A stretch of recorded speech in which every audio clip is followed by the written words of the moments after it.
The terms ancestral eating and traditional foods capture your attention, but you maybe don't know where to start. The sourdough craze is all over Instagram.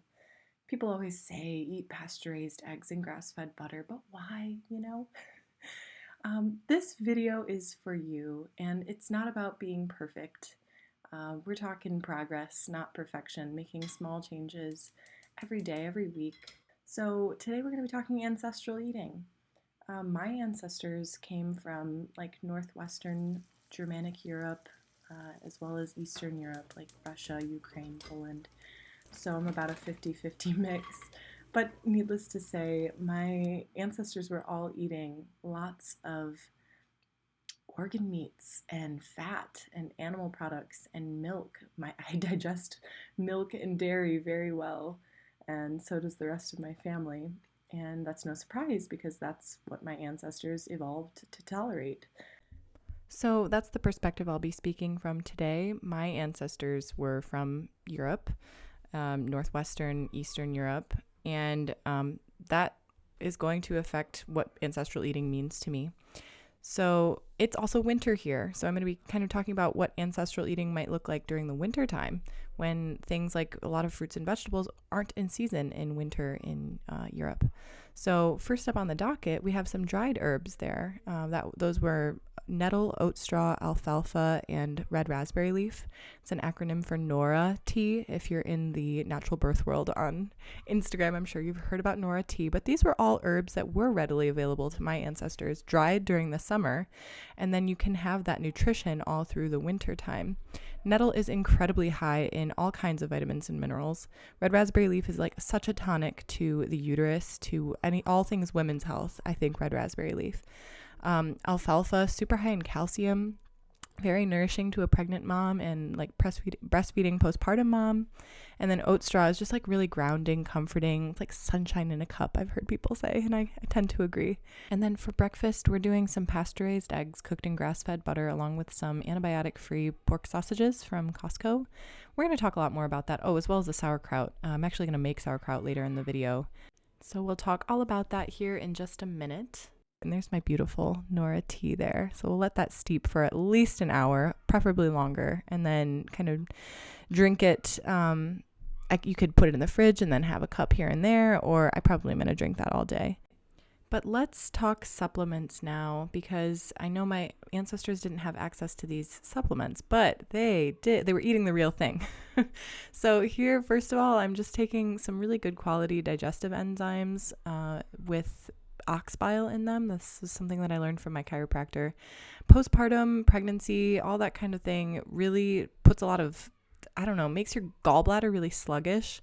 And so I'm really working on rebuilding my digestive ability, I guess. I need to really up my stomach acid. I don't think I'm digesting all of this fat as well as I could be. And that's also probably due to the fact that I was a vegetarian for about 3 years. So my body just really stopped producing all the enzymes that I had been making before because I wasn't really needing them while I was eating all of the grains and fruits and vegetables while I was vegetarian. And then also the grass-fed beef liver. This is one of the most important supplements I think we should all be taking right now. My ancestors were actually eating the real deal. They were eating the beef liver. My palate has not quite adjusted to that yet. And I think in the meantime, again, progress, not perfection, taking it in supplement form is better than not having it at all. These are vital nutrients that I think we really, really need and are missing out on in our modern diet. And now we are heading outside for our daily dose of vitamin D. The other supplement that I take is cod liver oil. You have to be really careful with this one. I'll link the one below that I take, but you have to go outside and get your vitamin D. So that's what I'm doing here. We're really intentional about this. Go outside. Get the sun on your face, even if it's cold. It's very cold right now. It's really sunny right now. We have some icicles melting. They're good icicles. We need the sun. We need the sun. So back to the cod liver oil, beef liver conversation. If you follow like the Weston A. Price Foundation, or if you've ever listened to Paul Saladino talk about nutrient density, He has a really great article about beef liver and vitamin A. So I will link that down below. Yeah, if you've ever hesitated, you've heard people talk about too much vitamin A, take a deep breath. We're going to tackle that right now. So Dr. Weston A. Price, who was a dentist who traveled the world in the 1930s, studied traditional cultures. They were remarkably healthy, had straight teeth, strong bone structure, minimal chronic illness, vitality into old age. He found that every healthy traditional group consumed sacred foods, okay? These were things like fish eggs, organs like liver, high vitamin butter, fish oils. He repeatedly saw cod liver oil and liver paired together because they complement each other nutritionally. And then same thing with Paul Saladino. He's got a really great deep dive article all about beef liver because of his supplement company that he owns. And then here's my yogurt that I'm making too. I'm gonna have to talk about this in a separate video. There's just so much to talk about. But beef liver isn't just nutritious. It's one of the most nutrient-dense foods in the world. Many of these nutrients work together, particularly vitamin A, copper, iron. Vitamin A in its whole food form regulates iron metabolism and supports thyroid function, bolsters immunity, supports fertility and pregnancy. Like, we need vitamin A. So also I want to mention that vitamin A and vitamin D in balance are a team. They are not rivals. So when you consume them together, they are less likely to be problematic. All right, now we are going to talk about fermented foods. Especially simple, humble sauerkraut. What a powerful addition to a nourishing ancestral diet. So first of all, fermentation is one of the oldest food preservation methods in the world. Obviously, before refrigeration, our ancestors relied on fermentation to keep vegetables edible through the long winters. Maybe they didn't. Did they know that fermentation actually improved it? I'm sure they did. They were so wise. Before we keep talking about ferments, though, I'm going to tell you about what I'm doing here. I make my own dishwasher pods, and you can too. And it's so easy. It's literally just a cup each of kosher salt. I've used different kinds of salt, but I guess this one works the best. I don't know. Either that or pink Himalayan salt. I've done both. Baking soda, which you can buy in a huge bag at Costco, which is great. And then a cup of washing soda as well. So this is like sodium carbonate, not sodium bicarbonate. That's the difference. And you can buy it on the shelf at Walmart. It's just one simple ingredient. And then you mush up all the clumps like I'm doing here. Make sure that it's kind of like a, sandy texture. And then add in about 3/4 of a cup of lemon juice. And you'll see it's going to foam up like a volcano. Ready, set, go. This is fun to do with your kids too. My son thinks it's like such a volcano.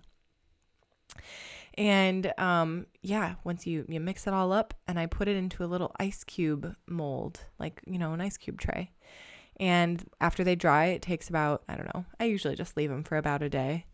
You have very potent dishwasher tabs, and they're so great. And I haven't bought dishwasher pods from the store in literally years. These are all I use. Now, they're not going to do a wonderful job at degreasing. So if you made bacon and you put it on a plate, that grease is not probably going to be super degreased by these.